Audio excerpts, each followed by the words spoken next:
Senhor esteja conosco.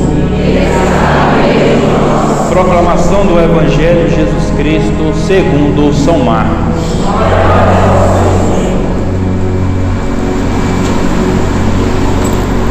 Naquele tempo, os apóstolos reuniram-se com Jesus e contaram tudo o que havia feito e ensinado. Ele lhes disse: vinde sozinhos para um lugar deserto e descansai um pouco. Havia de fato tanta gente chegando e saindo que não tinha tempo para comer. Então foram sozinhos de barco para um lugar deserto e afastado. Muitos viram partir e reconheceram que eram eles. Saindo de todas as cidades, correram a pé e chegaram lá antes deles. Ao desembarcar, Jesus viu uma numerosa multidão e teve compaixão, porque era como ovelhas sem pastor. Começou, pois, a ensinar-lhes muitas coisas. Palavra da salvação.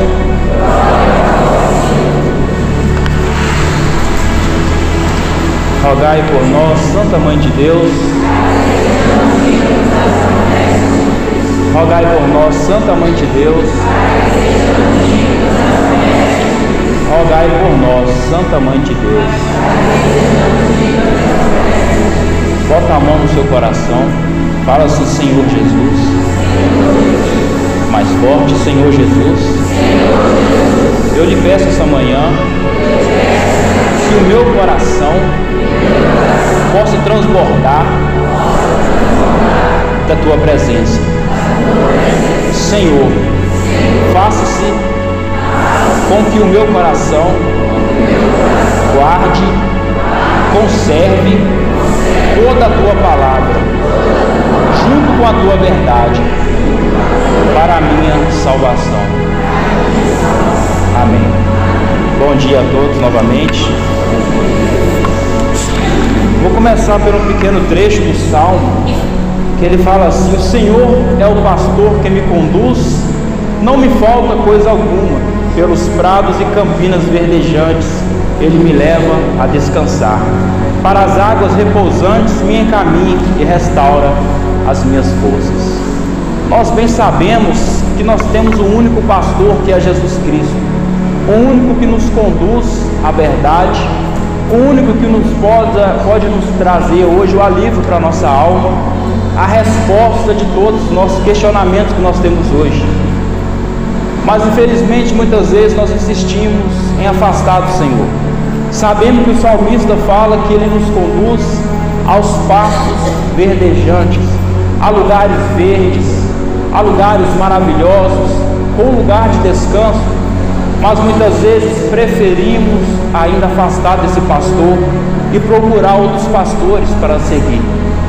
Eu falo porque nós vivemos em meio a uma sociedade que infelizmente está levando os olhos a blogueiros, a cantores, a atores, a pessoas que fazem hoje na moda podcast e falam algo de Jesus que é mentira, e todos nós acreditamos, sendo que a palavra vai contra isso que nós estamos ouvindo. Infelizmente nós vivemos numa geração que é influenciada muito rápido, porque é uma geração que não gosta de ler, é uma geração incrédula, é uma geração que gosta de ouvir palavras doces no ouvido, uma geração que gosta de motivação. E o Evangelho, a única motivação que o Evangelho nos dá é de ganhar o céu e sermos santos. E para ser santo não é confortável. Para ser santo e ganhar o céu não é fácil. Aí lá fora nós ouvimos muitas vezes que quem nos conduz é Deus, é Jesus, e você pode continuar da mesma forma porque Jesus morreu na cruz por nós e está tudo bem. Mentira. Infelizmente eu tenho que dizer para vocês que é mentira. É como São Paulo vai dizer na segunda carta ao Timóteo, capítulo 4. Timóteo, eles podem, você não. Eles estão esperando pessoas vir com fábulas no ouvido. Vão ajustar mestres para ti, mestres que falam coisas que eles gostam de ouvir, e a palavra muitas vezes ela vai de encontro ao que nós acreditamos que a sociedade nos influencia hoje. E o salmista ele traz essa bela palavra que fala que o Senhor é o pastor que nos conduz e nos leva a descansar. Mas como acreditar que Deus é o nosso pastor se eu não sigo a Deus? Como crer nesse pastor se eu não ouço a voz do seu pastor? Como seremos ovelhas se nós não ouvimos o que Jesus tem para nos dizer? Porque Ele é o único que nos dá descanso, Ele é o único que tem um refúgio para a nossa alma, é o único que nos tira da depressão, que nos tira a ansiedade, que restaura matrimônios e a família. Não tem outra pessoa, não tem outro meio. Jesus é o nosso pastor. E Jeremias, na primeira leitura, Jeremias, nós sabemos que Jeremias está aproximadamente 560 anos, mais ou menos, antes de Cristo. E as palavras que são dirigidas a Jeremias, elas são palavras duras, principalmente aos pastores daquela época. Então Deus, Ele usa de Jeremias para levar uma mensagem ao povo de Israel, porque é um povo que estava em desobediência, como sempre, é um povo que estava voltando à idolatria. Então Deus levanta Jeremias, levantando Jeremias, Ele vai profetizar contra a casa de Israel. Ele vai profetizar coisas ruins sobre Israel, mas porque Deus permite. E essa leitura de Jeremias 23, ela é uma leitura que Deus vai pegar Jeremias e vai falar assim: Jeremias, um pouco antes da leitura, vai falar assim: olha, vai à casa de Judá. Judá, nós sabemos que é uma tribo de Israel, é a única que prevaleceu até o final, uma tribo onde Davi passou por ela, e Deus prometeu que não ia tirar a descendência dessa tribo de Judá. Então Judá é a única que fortaleceu, em meio a 12 tribos, a única que ficou até o final de tudo. Então ele pega Jeremias e fala assim: Jeremias, vai e profetiza sobre os falsos pastores, porque eles estão influenciando o povo errado, eles estão pregando contra a minha palavra e o povo está acompanhando. Então o povo, eles vão sendo influenciados por alguns reis daquela época, por alguns falsos profetas daquela época. Então Deus vai dar uma profecia a Jeremias, uma profecia escatológica. Repete comigo: escatológica. Mais forte: escatológica. Uma profecia escatológica. O que é uma profecia escatológica? É uma mensagem que vai acontecer, é uma mensagem que está prevendo o futuro. Então Deus está falando: Jeremias, profetiza ao povo que eu vou enviar para eles um pastor que vai reunir todas as ovelhas novamente, que é Jesus Cristo. Então o povo de Jeremias é um povo que está na idolatria. Eles pegam Jeremias, batem Jeremias, jogam Jeremias dentro do poço.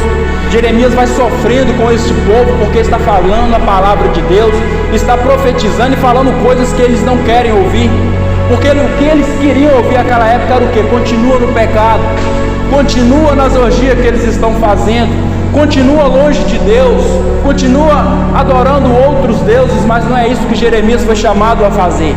E Jeremias começa a profetizar, a falar. Nós conhecemos uma leitura de Jeremias 18, o vaso do oleiro, quando Deus fala: Jeremias, desce à casa do oleiro, olha o oleiro trabalhando, o oleiro trabalha, um vaso se racha, e o oleiro novamente ele consegue modificar aquele vaso. O oleiro é Deus, o vaso é o povo de Israel. E novamente Deus fala: Jeremias, acaso eu não posso fazer com você e com toda Israel o que esse oleiro fez com esse vaso rachado? Pode. Jeremias vai e prega.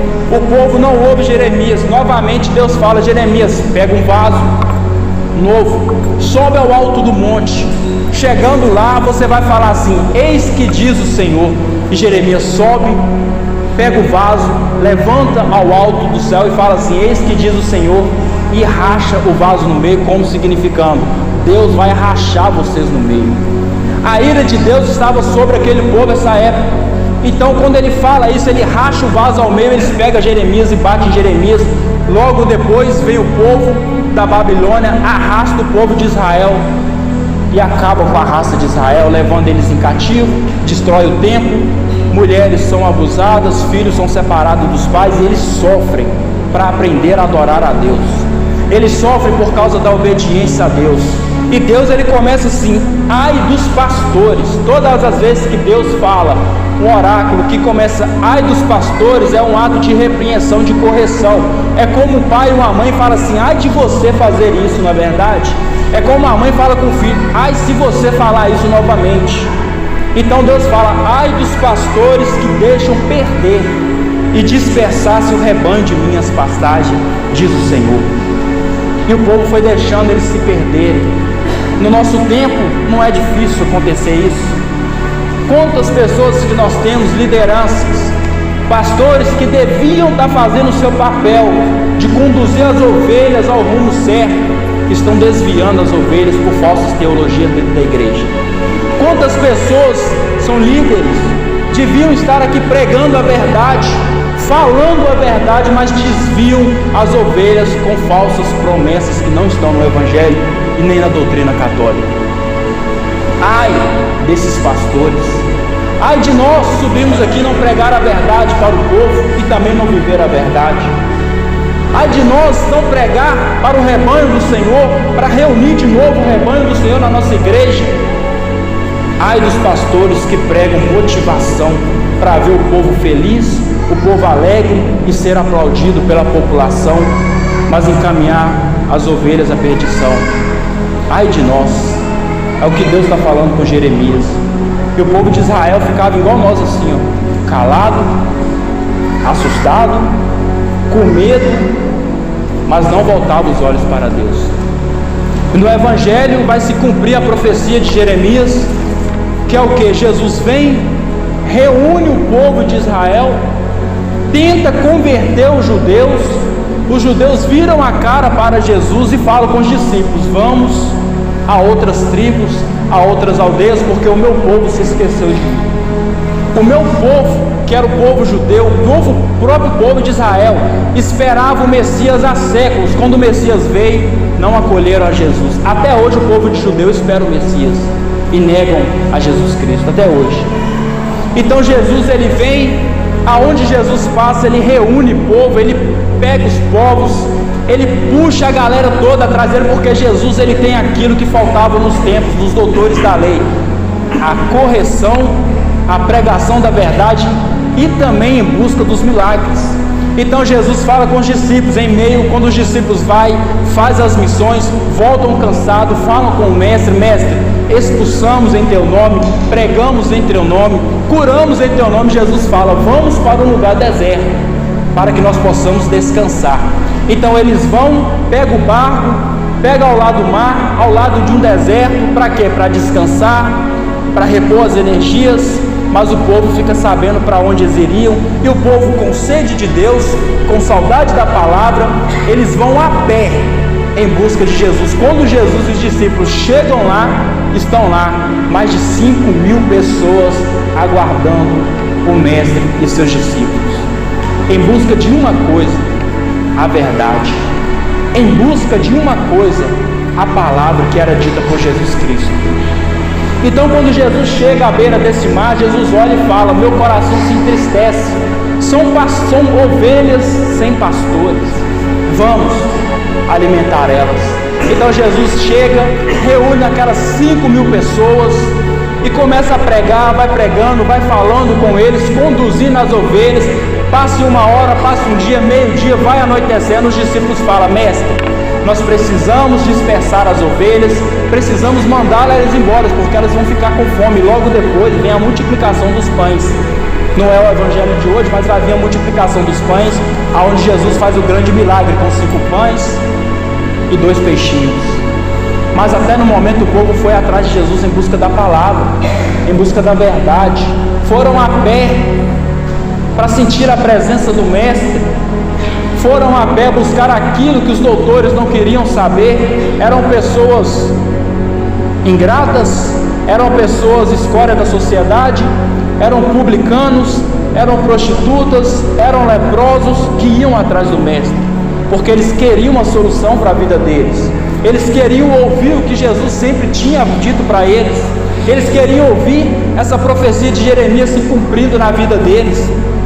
Então Jesus vai até eles e começa a pregar, e pregando, e eles vão absorvendo a palavra, e Jesus, com 3 anos, encaminha o povo de novo à nova aliança, que é Deus.